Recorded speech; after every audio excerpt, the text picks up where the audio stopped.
What is up, my YouTube family? Welcome back to my channel. If this is your first time here, then it's just welcome and not welcome back. Go ahead and hit the subscribe button because you will not be disappointed unless, of course, your taste level is lacking, because not everybody is able to recognize a good thing when it displays before them. And yeah, that might be you, girl. As for everyone else, welcome to the channel. I feel like I had something to tell y'all, but I don't remember what that is. So if it comes to me, we'll talk about it in the end.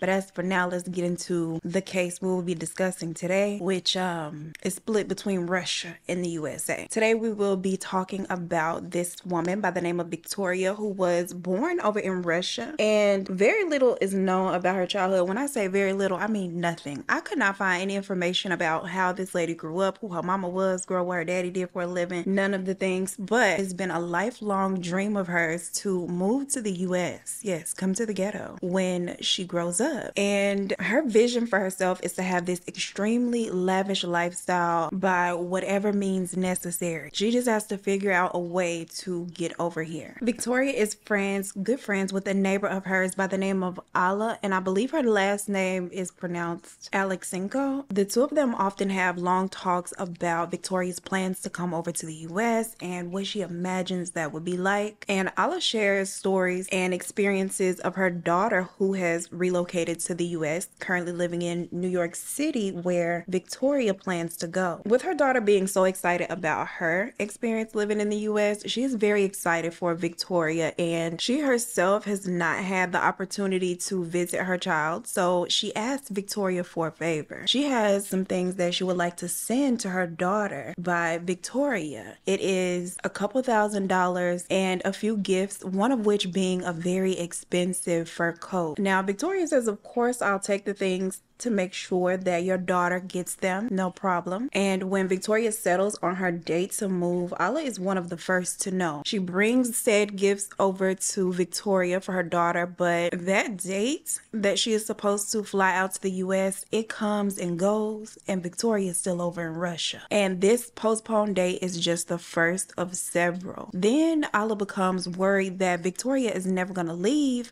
and not only that, she might not get back those gifts that she had given to her to pass on to Nadia, her daughter. She vents to Nadia, telling her that, you know, Victoria has all of these things and she's worried that they'll never make it and that Victoria's gonna keep it for herself. Nadia encourages her to just ask for the things back, and then all of a sudden Nadia stops hearing from her mother. She is not answering calls, text messages, emails, and this is very much out of the ordinary. They are very close, they talk all the time, so it's very weird and concerning that Nadia is unable to reach her. It's as if Alla had completely disappeared. Now, Nadia, worried about her mother, goes over to Russia. She visits her mother's apartment, but there are no signs of Alla anywhere. And someone had very obviously rifled through her entire apartment and stolen just about any and everything that was of value. Nadia's mind instantly goes to Victoria, the neighbor and friend, and the conversation that she had had with her mother about being concerned that this lady would run off with all of the gifts that she was supposed to bring for Nadia to the US. So she reaches out to Victoria and asks her if she knows where her mother is, and Victoria tells her that Alla had gone on a trip with friends and probably did not have service, or maybe her phone had died, but there was no cause for concern. Now, of course, had her mother had a trip planned, she would be aware of it, so obviously Nadia is lying. But if you're lying about this and to make this up, obviously it's for a reason and there is something to hide. Nadia follows her gut, calls the police, and lets them know that she thinks that something has happened to her mother and her sketchy little neighbor has something to do with it, or at least knows something that she is not telling. They bring Victoria in for questioning. They also give her a lie detector test. She fails every single question. However, they don't have any evidence to hold her, so they are forced to let her go. Now, at this point, Nadia feels like it is pretty much on her to figure out what had happened to her mother. And at least in 2014, when this is going on over in Russia, a little money can get you access to things that, you know, simply asking without the dinero would not. She is able to pay to get her hands on security footage from a traffic light right outside of their apartment complex that shows Victoria leaving the complex with her mother in the passenger seat of her car, appearing to be either unconscious or asleep. To Nadia, this feels like enough to have the police take her seriously. So she goes back to them, who further investigate and find Allah's charred remains discarded not far from Victoria's childhood neighborhood. Victoria is then charged, but when police go to arrest her, she is gone. After they had arrested her the first time, she knew it was only a matter of time before they were back snooping around her door, and she was not about to sit around and wait for that day. And with the nearly $50,000 she has managed to swindle, she had purchased a plane ticket to the US and was preparing to settle down over in NYC. As soon as the Russian authorities find out that she has flown out of the country, they issue a red notice for her arrest, but they don't get any hits on her whereabouts. Unfortunately, Nadia is forced to lay her mother to rest and return to her life in New York City without receiving any type of justice. Meanwhile, Victoria is hustling toward her dream life. She is relying on escorting to support herself, heavy into dominatrix, but she just can't sell her little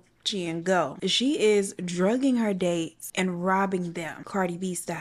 Now, Victoria might be crazy, but she is very attractive, and this helps her pull in her wealthy clients, one of whom unfortunately goes into a coma after their date and spends an entire week in the hospital recovering. He recalls that Victoria had offered to make him dinner during one of their dates, but after just a few bites, he blacked out, and Victoria had made it away with thousands of dollars between the cash that she took off of him and the shopping spree that she went on with his American Express card. And her clients are not the only ones that she terrorizes, because she begins dating this guy and he has a dog. And you know, us pet parents, we can be really passionate about our fur babies, right? I'm one of them. Y'all know how I give it up. Well, Victoria was extremely jealous that her boyfriend liked or showed more affection, more love, or prioritized his dog over her. So she decides to poison and kill his dog 2 days before his birthday. The man's birthday, not the dog's birthday. And the entire time that Victoria has been over in the US, she's been increasingly worried that this red notice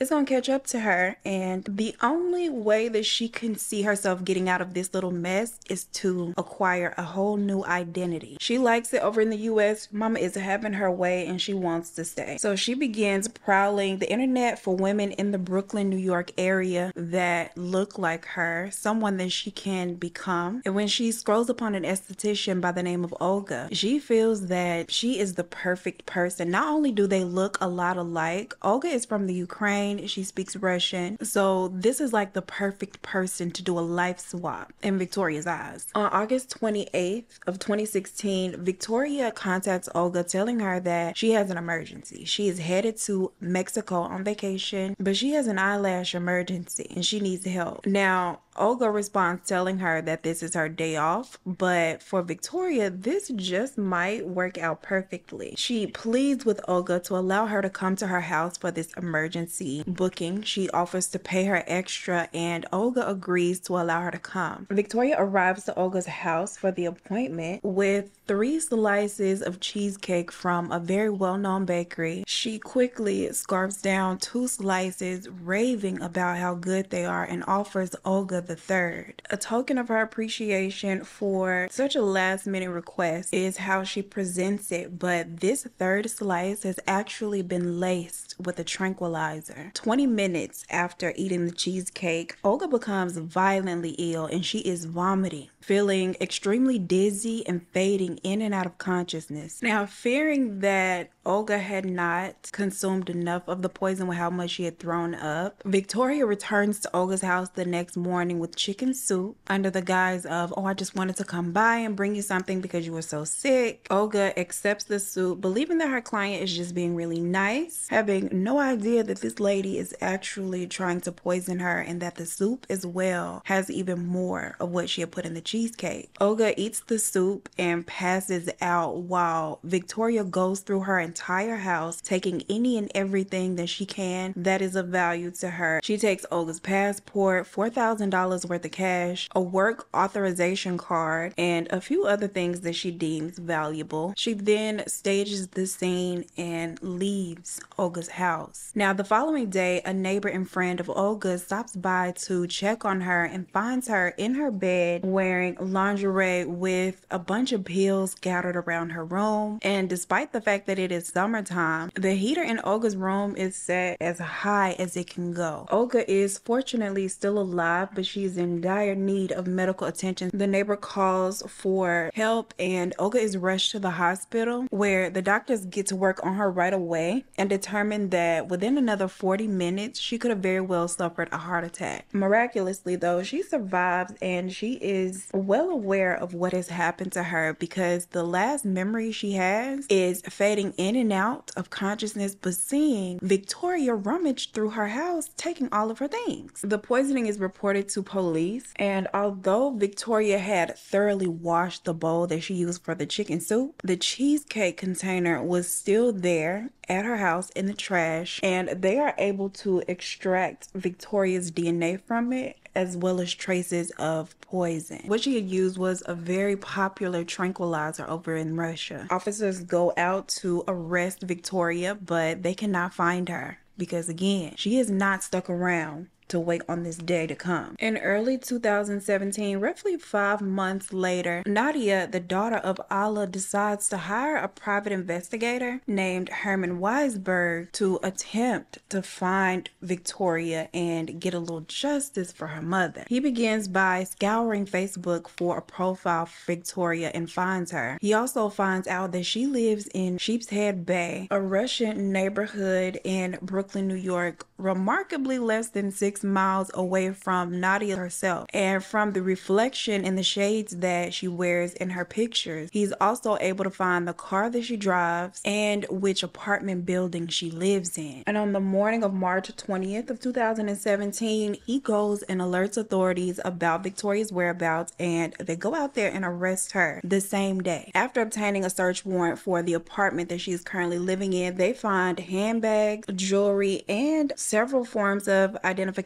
all belonging to Olga. And Victoria spends nearly 6 years in prison waiting on her trial to start in January of 2023. Most of the delays to her trial were due to the pandemic, but once it gets started, both Nadia and Olga attend her trial, and both of them have the opportunity to speak, as well as several of her clients that she had drugged and robbed. Olga testifies detailing the horrible events that had taken place, as well as the aftermath, how she had lived in constant fear that Victoria would show up to finish what she had started, how she has a hard time trusting people, and just how traumatizing this whole ordeal has been for her and all of the lasting effects. Nadia also takes the stand and details the effects of losing her mother the way that she has had on her life. But child, in court, Victoria showed no remorse whatsoever and claimed that she was innocent of all of the things. None of this is true. At the conclusion of her trial, she is found guilty of attempted murder and robbery and is sentenced to 21 years in prison with 6 years of credit for time served. However, Mama is set to be deported right back to Russia after her time is up here in the US, for her to face charges for the crimes that she committed over in Russia. And I personally don't foresee her getting out of jail over there anytime soon. Victoria's response in court to the verdict was you. She claims that she is wrongfully accused, wrongfully jailed, and she has no remorse because, according to her, there's nothing to have remorse for because she didn't do anything. Child, please. This was a really quick one. I promise y'all the next one won't be so short. And y'all like my video because YouTube has been playing with me lately. They keep demonetizing my videos and I got an attitude about it. Give me a little encouragement by hitting the like button, please. As for now, that is all I have. I appreciate you so much for spending your time with me. Don't forget to like the video. Don't forget to share the video, subscribe if you have not, and I will see you in the next one. Peace. I still feel like there was something I had to say. Hola. Bella, please do not start. Why my eyebrow looks so ate up? My goodness. Could be worse, girl. It could be my edges ate up like so. And today will be this feels like enough for Nadia. Okay, no. And with the nearly $50,000 she was managed, no. Contacts Olga telling her that she has an emergency. She is going on vacation to Mexico and she has an eyelash. Okay. Now Olga arrives to her appointment. No, because Olga is the girl that's doing the eye. Child, just to Olga as a gift for taking her at this. Okay, no. Before she stay. Okay, but be serious. And yet again, officers go out to arrest Victoria, but she has not stuck around to wait on that day, and she was long gone. No, she lives in constant. Olga, I mean, not Olga. Not Alla, she's deceased. My goodness.